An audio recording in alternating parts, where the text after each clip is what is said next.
தேசிய நெடுஞ்சாலைகளில் காரில் பயணிப்பவர்களுக்கு ஒரு தகவல். காரில் கண்ணாடிகள் மூடப்பட்டு குளிரூட்டப்பட்ட சூழ்நிலையில் தற்போதைய வாகனங்கள் வெகு எளிதாக 120 அல்லது 140 கிலோமீட்டர் மணிக்கு மேல் பயணிக்கும் வகையில் இருக்கிறது. மேலும் நம்மையும் அறியாமல் 100 அல்லது 120 கிலோமீட்டர் மணிக்கு செல்லும் போதும் மெதுவாக செல்வதைப் போல ஒரு மாயத் தோற்றம் உண்டாகும். கூடவே பயணிக்கும் மற்ற வாகனங்களும் உங்களது வேகத்தை ஒத்தோ அல்லது உங்களை விட அதிகமான வேகத்தில் பயணிக்கும் போதும் உங்களது வாகனம் மெதுவாக செல்வதைப் போலவே ஒரு மாயத் தோற்றம் உண்டாகும். இதை மோஷன் இன்டியூஸ்ட் பிளைண்ட்னஸ் என்று கூறுவார்கள். எடுத்துக்காட்டாக, நீங்கள் உங்களது வாகனத்தை 100 கிலோமீட்டர் மணிக்கு ஓட்டும் போது நீங்கள் ஒரு செகண்டிற்கு 27 மீட்டர்கள், கிட்டத்தட்ட 100 அடி கடந்து விடுவீர்கள். உங்களுக்கு முன்னே போகும் வாகனம் திடீரென்று பிரேக் பிடிக்கும் போது அந்த நிகழ்வை உங்களது மூளை உள்வாங்கி பிரேக்கை அழுத்த காலுக்கு உத்தரவு பிறப்பித்து காலும் பிரேக்கை அழுத்தி பிரேக் அதற்குண்டான வேலையை செய்து வாகனத்தை நிறுத்த ஆரம்பிக்கும். இதில் முக்கியமாக கவனிக்க வேண்டிய விஷயம் உங்களது வாகனத்திற்கும் முன்னே செல்லும் வாகனத்திற்குமான இடைவெளி. போதுமான இடைவெளி இல்லாமல் வாகனத்தை செலுத்தும் போது விபத்து நிச்சயம்.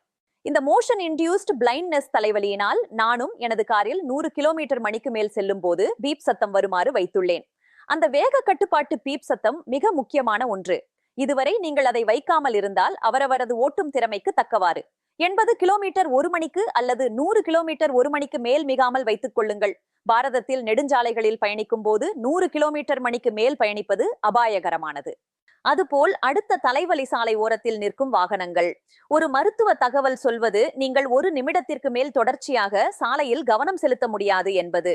ஒரு செகண்டிற்கு 27 மீட்டர்கள், கிட்டத்தட்ட 100 அடி கடக்கும் வேகமும் உங்களது ஒரு நிமிட நேரம் மட்டுமே சாலையில் கவனம் செலுத்த முடிகிற தன்மையும் சொல்லும் செய்திதான் சாலை விபத்துக்கள்.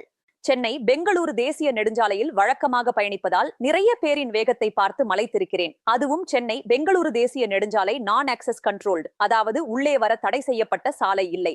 எந்த நேரமும் மனிதர்கள் முதற்கொண்டு கால்நடைகள் வரை குறுக்கே வர வாய்ப்புண்டு. அதுபோல் நிறைய கனரக வாகனங்கள் சாலையோரத்தில் நிறுத்தப்பட்டிருக்கும். இவ்வாறான சாலையில் நீங்கள் 100 கிலோமீட்டர் மணிக்கு ஓட்டுவதே கடினம். சில பேர் 150 கிலோமீட்டர் மணிக்கு மேல் இருக்கும் போல வேகம், அவ்வளவு வேகத்துல பயணிக்கிறார்கள். அதுவும் குடும்பத்தோடு போகும்போதும் இதே வேகம்தான். கடுமையான டிராபிக் ரூல்ஸ் மட்டுமே அந்த குடும்பங்களை விபத்திலிருந்து காப்பாற்றும். Speed thrills but kills. அனைவருக்கும் இந்த வாக்கியம் தெரியும். வேகத்தின் மேலுள்ள காதல் நம்மை வேதனையில் தான் ஆழ்த்தும்.